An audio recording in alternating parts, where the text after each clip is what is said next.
السلام علیکم ورحمۃ اللہ وبرکاتہ. کیا حال ہے سب کا؟ الحمدللہ. نحمده ونصلی علی رسولہ الکریم. اما بعد فاعوذ باللہ من الشیطان الرجیم. بسم اللہ الرحمن الرحیم.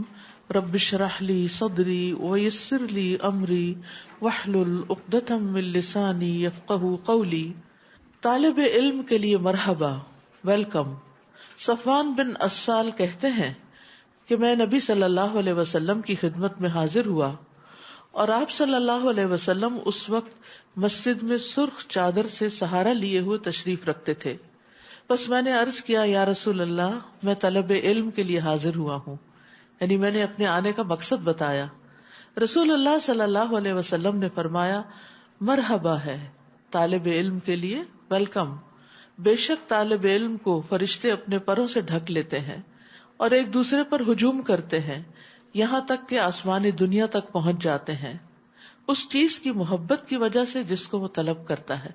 یعنی جب انسان کے دل میں علم حاصل کرنے کی محبت ہوتی ہے تو اس کی وجہ سے اس کو فوری طور پر یہ فائدے حاصل ہو جاتے ہیں. تو اس لیے جب ہم یہاں پر آئیں تو ہماری واحد نیت یہی ہونی چاہیے کہ ہم اپنے علم میں اضافہ کرنے جا رہے ہیں، اپنے علم کو تر و تازہ کرنے جا رہے ہیں، اور اللہ سبحانہ تعالیٰ نے اس کام پر جو ہمیں وعدے کر رکھے ہیں ان کا شوق رکھتے ہیں اور اس کی امید رکھتے ہیں. اللہ تعالیٰ ہم سب کو یہ عطا فرمائے. 18واں پارہ. اعوذ باللہ من الشیطان الرجیم. بسم اللہ الرحمن الرحیم.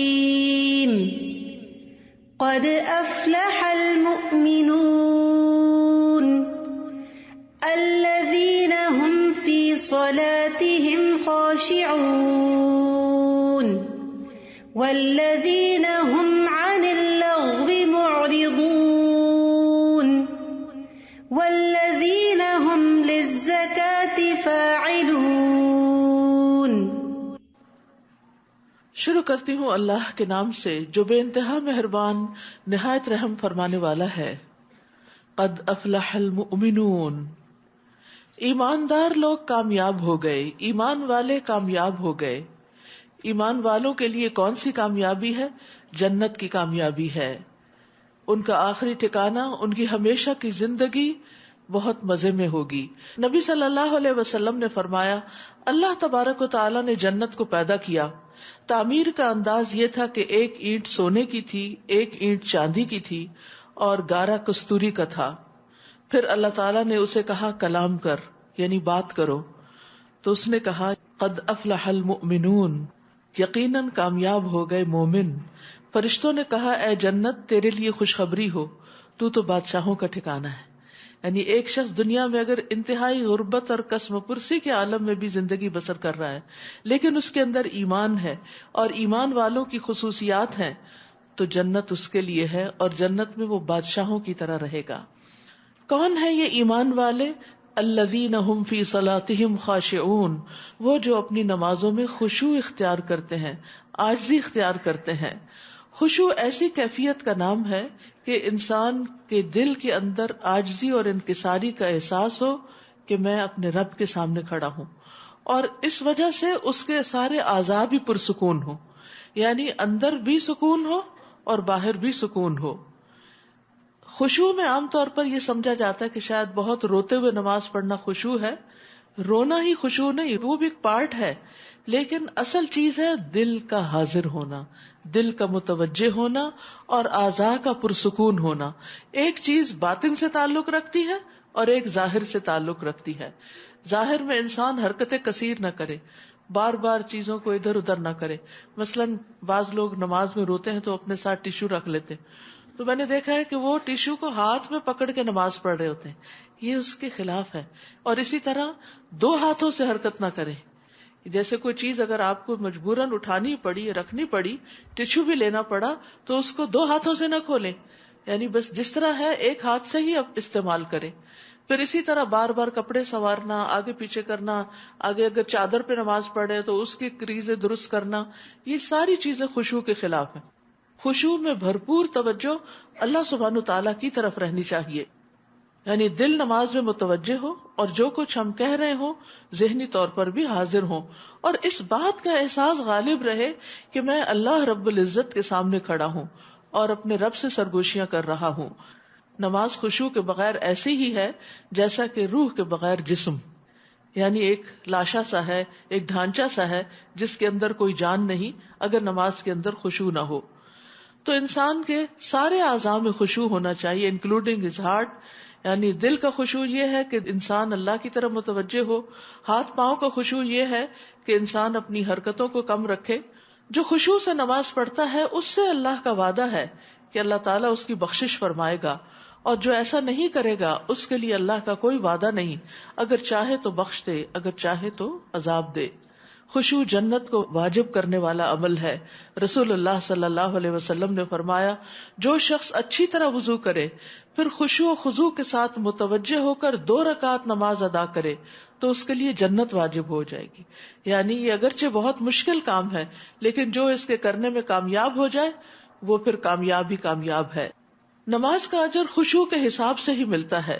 رسول اللہ صلی اللہ علیہ وسلم نے فرمایا، بے شک بندہ نماز پڑھتا ہے اور ہر آدمی کا اجر مختلف ہوتا ہے، اور اس کے لیے اس کی نماز کا 10واں حصہ، 9واں حصہ، 8واں حصہ، 7واں حصہ، 6واں حصہ، 5واں حصہ، 4تھا حصہ، تہائی حصہ یا آدھا حصہ لکھا جاتا ہے۔ یعنی جتنے % خشوع ہوگا اتنے % ہی اس کا اجر لکھا جائے گا۔ اور نبی صلی اللہ علیہ وسلم نے یہ بھی فرمایا کہ اس امت سے سب سے پہلے خشوع اٹھا لیا جائے گا، حتیٰ کہ ان میں تمہیں ایک بھی خشوع والا آدمی نظر نہ آئے گا۔ تو اب اس کے لیے کیا کرنا چاہیے؟ انسان کو نماز کی طرف آنے سے پہلے نیت کرنی چاہیے کہ میں نے اطمینان کے ساتھ اللہ تعالیٰ کے حضور حاضر ہونا ہے، اور نماز کے دوران بھی بار بار اپنے آپ کو سکون کی طرف لانا ہے۔ جلدی نماز نہیں پڑھنی، جلدی کی نماز سکون کے بغیر نماز خشوع والی نماز نہیں ہوتی۔ اپنے نفس کو یہ یاد دلانا بار بار کہ تم کس کے حضور کھڑے ہو، کس سے سرگوشی کر رہے ہو۔ پھر اسی طرح جیسے سورۃ فاتحہ پڑھتے ہوئے اللہ تعالیٰ کے جواب کو ذہن میں رکھنا، جیسے الحمدللہ رب العالمین جب انسان کہتا ہے تو اللہ تعالیٰ 7 آسمانوں کے اوپر سے فرماتا ہے میرے بندے نے میری حمد کی۔ لیکن اگر ہم تیزی سے جواب کا انتظار ہی نہیں کرتے، اس پڑھے چلے جاتے تو یہ خشوع کے خلاف ہے۔ انسان الرحمن الرحیم کہتا ہے تو اللہ تعالیٰ فرماتا ہے میرے بندے نے میری ثنا کی۔ جب تم کہتے ہو مالک یوم الدین تو اللہ تعالیٰ فرماتا ہے میرے بندے نے میری بزرگی بیان کی۔ کیا تم نہیں جانتے کہ جب تم کہتے ہو ایاک نعبد و ایاک نستعین تو اللہ تعالیٰ فرماتا ہے یہ میرے اور میرے بندے کے درمیان آد و آد ہے۔ کیا تم نہیں جانتے کہ جب تم کہتے ہو اہدنا الصراط المستقیم تو اللہ تعالیٰ فرماتا ہے یہ میرے بندے کے لیے ہے، میں نے اسے دے دیا جو اس نے مانگا۔ یعنی جب یہ دعا قبول ہوتی ہے جب ہم آرام سے نماز ادا کر رہے ہوں۔ تو بہرحال انسان جب اپنے آپ کو عاجز کرتے ہوئے اللہ کے حضور کہ وہ بادشاہ ہے میں اس کے سامنے کھڑا ہوں تو کافی حد تک انسان کے اندر خشوع پیدا ہوتا ہے۔ اور دوسرا یہ کہ دنیا کی چیزیں ہمیں بار بار یاد آتی ہیں تو اس وقت سوچیں کہ یہ مچھر کے پر کے برابر بھی نہیں، میں اس کے بارے میں کیوں سوچ رہی ہوں، میں اپنے رب کی طرف کیوں نہ متوجہ رہوں۔ اللہ تعالی ہم سب کو نصیب کر دے۔ والذین هم عن اللغو معرضون، اور وہ جو بےہودہ باتوں سے دور رہتے ہیں۔ یاد رکھیے نماز میں خشوع تبھی آتا ہے جب انسان عام زندگی میں بےہودہ باتوں سے بچتا ہے، یعنی نماز سے پہلے کی جو کیفیت ہوتی ہے وہ نماز میں ریفلیکٹ کرتی ہے۔ اگر آپ نماز سے پہلے غصے کی حالت میں ہیں اور کسی کو ڈانٹ ڈپٹ کے آئے ہیں، یا نماز سے پہلے آپ نے کسی کو مارا ہے، یا اس سے پہلے آپ نے کوئی جھوٹ بولا ہے، تو سوال ہی پیدا نہیں ہوتا کہ آپ کی نماز میں خشوع پیدا ہو۔ اس کے لیے ضروری ہے کہ انسان اللہ تعالیٰ کی طرف راغب ہونے کے لیے اپنے آپ کو اور خصوصاً اپنی زبان کو اور اپنے ایکشنز کو لغو سے، بےہودہ فضول چیزوں سے بچائے۔ لغو وہ چیزیں ہوتی ہیں جن میں کوئی فائدہ نہیں ہوتا، تو جو شخص لغو سے بچتا ہے پھر وہ حرام سے بھی بچتا ہے، پھر وہ اس سے بڑے گناہوں سے بھی بچتا ہے۔ نبی صلی اللہ علیہ وسلم اللہ سبحانہ تعالیٰ کا ذکر کثرت سے کیا کرتے تھے، لا یعنی گفتگو نہیں کرتے تھے، نماز لمبی پڑھتے، خطبہ مختصر دیتے۔ اور اسلام کا حسن یہ ہے، من حسن اسلام المرء ترکہ ما لا یعنیہ، کہ انسان بے فائدہ چیزوں کو چھوڑ دے۔ حدیث میں آتا ہے ایک نماز کے بعد دوسری نماز کہ ان کے درمیان کوئی لغو نہ ہو علیین میں اندراج کا باعث ہے، یعنی انسان کے اعمال نامہ پھر علیین میں درج ہوتا ہے اور وہ بلند لوگوں میں لکھا جاتا ہے. والذین هم للزکاۃ فاعلون، اور وہ جو زکوٰۃ ادا کرتے ہیں، مال کی زکوٰۃ بھی ادا کرتے ہیں اور اپنے نفس کا بھی تزکیہ کرتے ہیں، یعنی حصی اور مانوی دونوں اعتبار سے. والذین هم لفروجہم حافظون، اور وہ جو اپنی شرمگاہوں کی حفاظت کرتے ہیں سوائے اپنی بیویوں اور کنیزوں کے جو ان کے قبضے میں ہوں، کیونکہ ان کے معاملے میں ان پر کوئی ملامت نہیں. البتہ ان کے سوا جو کوئی اور ذریعہ چاہے تو ایسے ہی لوگ حد سے بڑھنے والے ہیں. اور جو اپنی امانتوں اور اپنے عہد و پیمان کا پاس رکھتے ہیں. امانت اور عہد و پیمان، بار بار قرآن مجید میں عہد کا ذکر آتا ہے، جس سے اندازہ کر سکتے ہیں آپ کہ کتنا اہم ہے اپنی کمٹمنٹس کو نبھانا. کہ امانت اور عہد ہر اس کام کا مجموعہ ہے جو انسان اپنے ذمے لے لیتا ہے. یعنی کوئی بھی ڈیوٹی، کوئی بھی وعدہ، کوئی بھی بات جو آپ مان جاتے ہیں کہ ہاں میں کروں گا، خواہ وہ دین کا ہو یا دنیا کا. یہ نہیں کہ صرف دین کے کام میں کمٹمنٹ ہو اور دنیا کے کام آپ ایسے ویسے ہی کریں، نہیں، خواہ دین کا ہو یا دنیا کا ہو، قول ہو یا فعل ہو. اور یہ کہ لوگوں کے ساتھ مل جل کے رہتے ہوئے جو وعدے کیے جاتے ہیں یا ایک کانٹریکٹس ہوتے ہیں، جیسے شادی بھی ایک کانٹریکٹ ہے، وہ بھی ایک عہد ہے کہ شوہر بیوی اس بات کا عہد کرتے ہیں کہ ہم ایک دوسرے کے حقوق ادا کریں گے. تو ان تمام چیزوں کو پوری طرح ادا کرنا چاہیے، تب انسان جنت میں جانے کا اہل ہوتا ہے. کیونکہ یہ ساری خوبیاں اس کی بتائی جا رہی ہیں کہ جو جنت میں جانے والے ہیں. والذین هم علی صلواتہم یحافظون، اور وہ جو اپنی نمازوں پر محافظت کرتے ہیں. نمازوں کی حفاظت کا مطلب کیا ہے؟ کہ ان کو وقت پر ان کی شرائط کے ساتھ ادا کرتے ہیں. اب آپ دیکھیے کہ شروع میں بھی اور آخر میں بھی نماز کا ذکر کیا گیا. تو نماز کے آغاز میں خشوع کا ذکر ہے اور اختتام میں حفاظت کا ذکر ہے. یعنی عاجزی کے ساتھ نماز میں داخل ہوتے ہیں، ساری شرائط پوری کرتے ہوئے نماز ادا کر کے اس سے فارغ ہوتے ہیں. رسول اللہ صلی اللہ علیہ وسلم نے فرمایا 5 باتیں ہیں جو ان کو ایمان کے ساتھ بجا لایا جنت میں داخل ہوگا. جس نے 5 نمازوں کی حفاظت کی، ان کے وضو، رکوع اور سجود اور اوقات کے ساتھ، تو حفاظت میں یہ ساری چیزیں آتی ہیں. پھر رمضان کے روزے رکھے، بیت اللہ کا حج کیا، زاد راہ کی طاقت اگر ہو تو، اور خوش دلی کے ساتھ زکوٰۃ دی، تو ایسا شخص پھر جنت کا وارث ہے. اولئک هم الوارثون، یہی لوگ ایسے وارث ہیں. الذین یرثون الفردوس هم فیہا خالدون، جو فردوس کے مالک ہوں گے اور اس میں وہ ہمیشہ رہیں گے. تو یہ جتنی بھی صفات ہیں یہ واجبی صفات ہیں، جنت الفردوس میں داخل ہونے کے لیے لازمی صفات ہیں. یہ چوائس کی بات نہیں، آپشن نہیں ہے کہ آپ چاہیں تو یہ اپنا لیں اور چاہیں تو نہ. یہ آپ کے اندر لازمی طور پر ہونی چاہیے، کیونکہ جنت صرف مستحب کاموں سے ہی حاصل نہیں ہو سکتی کہ ہم اپنی پسند کے پک اینڈ چوز کر کے جو ایزی کام ہے وہ کر لیں اور ہم کہیں ہم بہت نیک ہیں اور فرائض چھوڑ دیں. تو ان سارے فرائض کا ادا کرنا ضروری ہے، جس میں انسان کی ذاتی حیا اور پھر اللہ تعالیٰ کے ساتھ حیا اور پھر اللہ کے آگے جھکنا اور تزکیے کے اوپر عمل کرنا، یہ ساری چیزیں ضروری ہیں. اور ہم نے انسان کو مٹی کے سط سے پیدا کیا. سط سے مطلب یہ کہ پوری زمین کی جو مٹی ہے اس کا خلاصہ جو تھا اس سے آدم علیہ السلام پیدا ہوئے تھے، جن کی اولاد میں پھر کالے، گورے اور ہر طرح کی رنگ و نسل کے لوگ شامل ہو گئے. تو یہ سط سے مراد پورا خلاصہ ہے.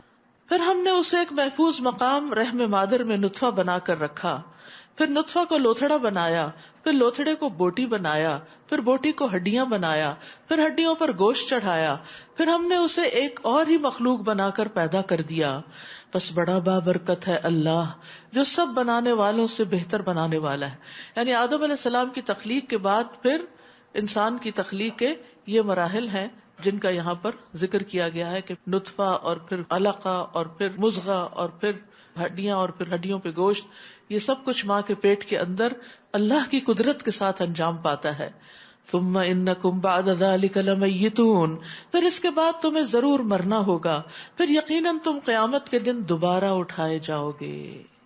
یعنی موت زندگی کا اختتام نہیں ہے، ابھی سفر جاری ہے، ابھی مرنے کے بعد پھر اٹھنا ہے. اور ہم نے تمہارے اوپر 7 طبقے آسمانوں کے پیدا کیے اور ہم اپنی مخلوق سے غافل نہیں. نیز ہم نے آسمان سے ایک خاص مقدار میں پانی اتارا جسے ہم نے زمین میں ٹھہرا دیا، اور بلا شبہ ہم اس کو لے جانے پہ بھی قادر ہیں، سارا ہی اڑا دیں اور زمین کی گہرائیوں میں اتار دیں کہ کوئی وہاں سے حاصل ہی نہ کر سکے۔ تو اللہ سبحانہ وتعالیٰ نے پانی کو ضرورت کے مطابق اتارا ہے، اور ہر سال جو بارش ہوتی ہے وہ خاص مقدار کے ساتھ ہوتی ہے، نہ اس میں کمی ہوتی ہے نہ اضافہ ہوتا ہے۔ اگر زیادہ ہو جائے تو آبادیاں تباہ ہو کے رہ جائیں، کم ہو جائے تو تباہی ہو جائے قحط اور فاقے کے ساتھ۔ تو یہ بھی اللہ تعالیٰ کی ایک نعمت ہے، اللہ کی رحمت ہے، اس کی قدرت کی علامت ہے کہ اس نے پانی کا یہ کنٹرول اپنے ہاتھ میں رکھا ہوا ہے۔ پھر ہم نے اس پانی سے کھجوروں اور انگوروں کے باغ پیدا کیے جن سے تمہیں بہت سے پھل حاصل ہوتے ہیں اور انہیں تم کھاتے ہو، اور اسی پانی سے طور سینا سے ایک درخت اگتا ہے جو روغن لیے ہوئے اگتا ہے، زیتون کے درخت کی طرف اشارہ ہے جس کا تیل بہت فائدہ مند ہے اور کھانے والوں کو سالن کا کام دیتا ہے۔ یعنی زیتون اور زیتون کا تیل دونوں ہی اگر اس تیل میں ڈپ کر کے کھائیں تو بالکل ایسے ہی ہے جیسے آپ کوئی کری کھا رہے ہوں۔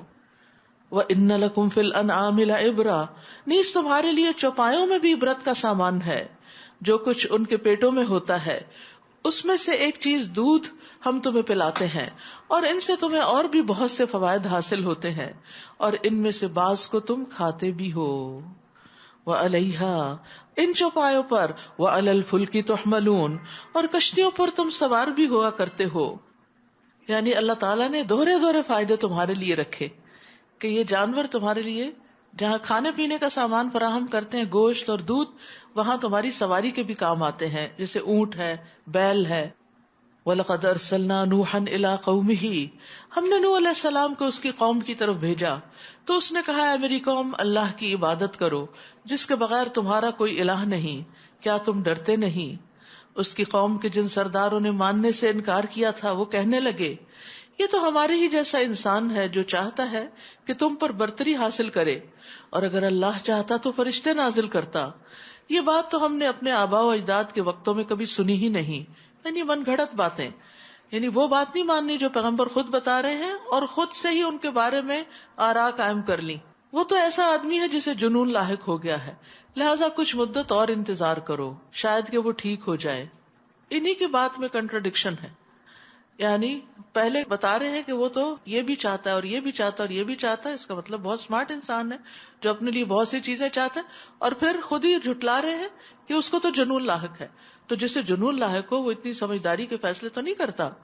نوح علیہ السلام نے دعا کی، رب انصرنی بما کذبون، اے میرے رب، ان لوگوں نے جو مجھے جھٹلایا ہے اس پر تو میری مدد فرما۔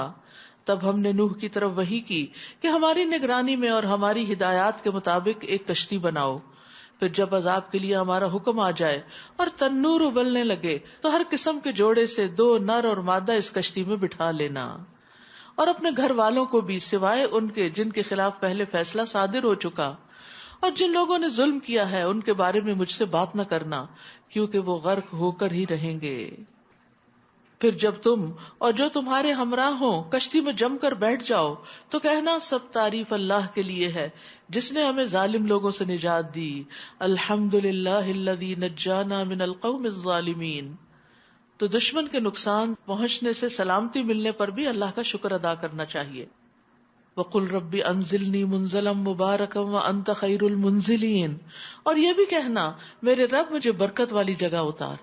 یعنی ہم اپنا گھر بار سب کچھ چھوڑ کے تو جا رہے ہیں ایک نامعلوم منزل کی طرف، جہاں جا کر ہماری کشتی ٹکے، وہ جگہ اور وہ ٹھکانہ بھی ہمارے لیے بابرکت ہو جائے، اور تو سب سے بہتر اتارنے والا ہے۔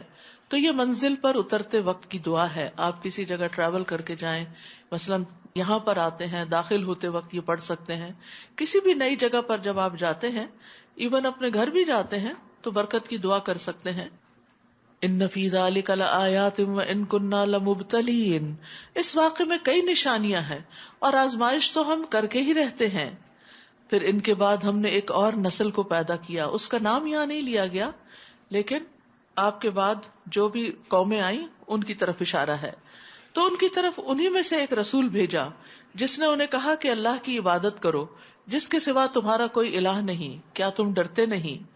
اور اس کی قوم کے جن سرداروں نے اس دعوت کو ماننے سے انکار کیا اور آخرت کی ملاقات کو جھٹلایا، اور جنہیں ہم نے دنیا کی زندگی میں عیش و آرام دے رکھا تھا، کہنے لگے، یہ تمہارے ہی جیسا ایک انسان ہے، وہی کچھ کھاتا ہے جو تم کھاتے ہو، اور پیتا بھی وہی کچھ ہے جو تم پیتے ہو، اور اگر تم نے اپنے ہی جیسے ایک آدمی کی اطاعت کر لی تو پھر تم خسارے میں رہو گے۔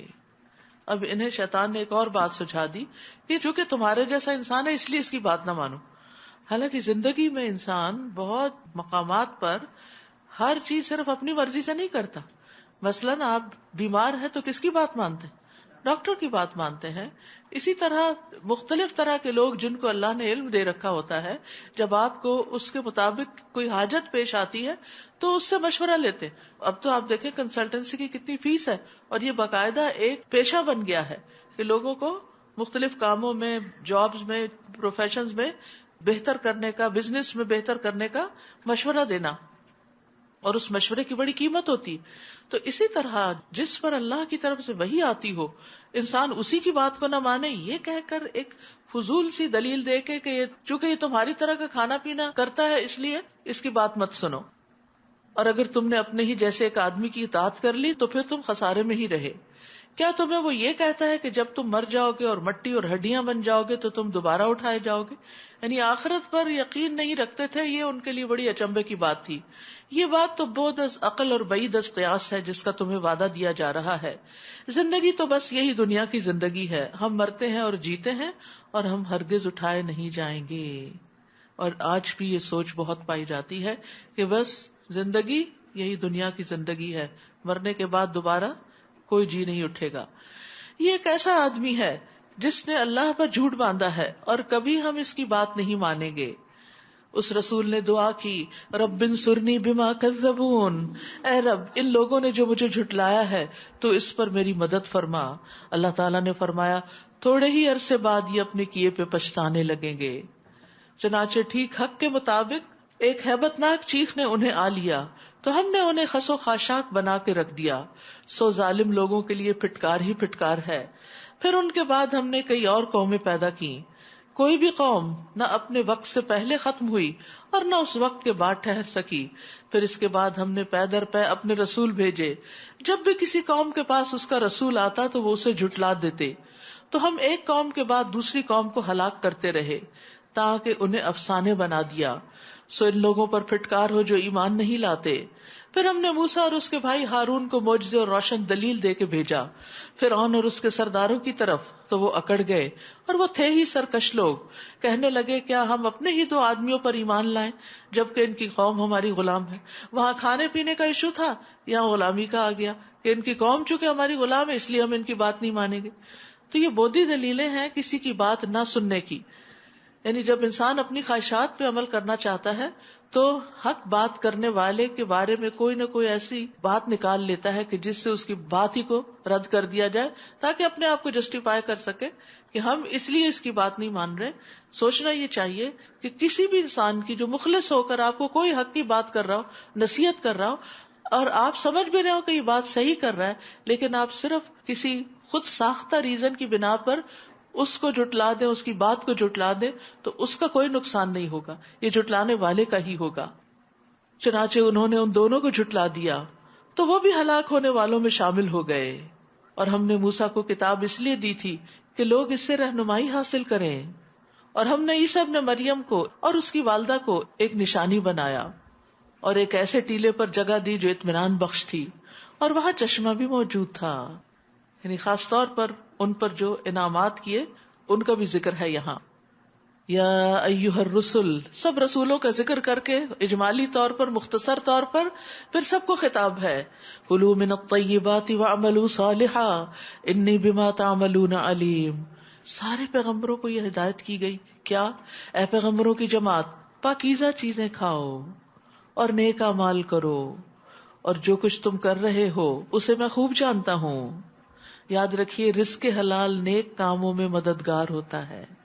جب انسان کا کھانا حلال ہو جاتا ہے تو اس کی عبادت میں بھی خشوع پیدا ہو جاتا ہے، اور جب انسان کھانے میں اسراف برتتا ہے، غلط چیزیں کھاتا ہے جو اس کی صحت کے لیے نقصان دہ ہوتی ہیں، تو پھر کیا ہوتا ہے؟ انسان کسی کام کا نہیں رہتا، عبادت کے قابل نہیں رہتا۔ تو رزق میں طیب کا اہتمام بھی ضروری ہے. رسول اللہ صلی اللہ علیہ وسلم نے فرمایا اگر تم میں 4 خصائل پائے جاتے ہیں تو تمہیں دنیا کے کسی فائدے سے محرومی کا کوئی افسوس نہیں ہونا چاہیے. امانت کی حفاظت، سچی بات، حسن فطرت اور رزق کی پاکیزگی.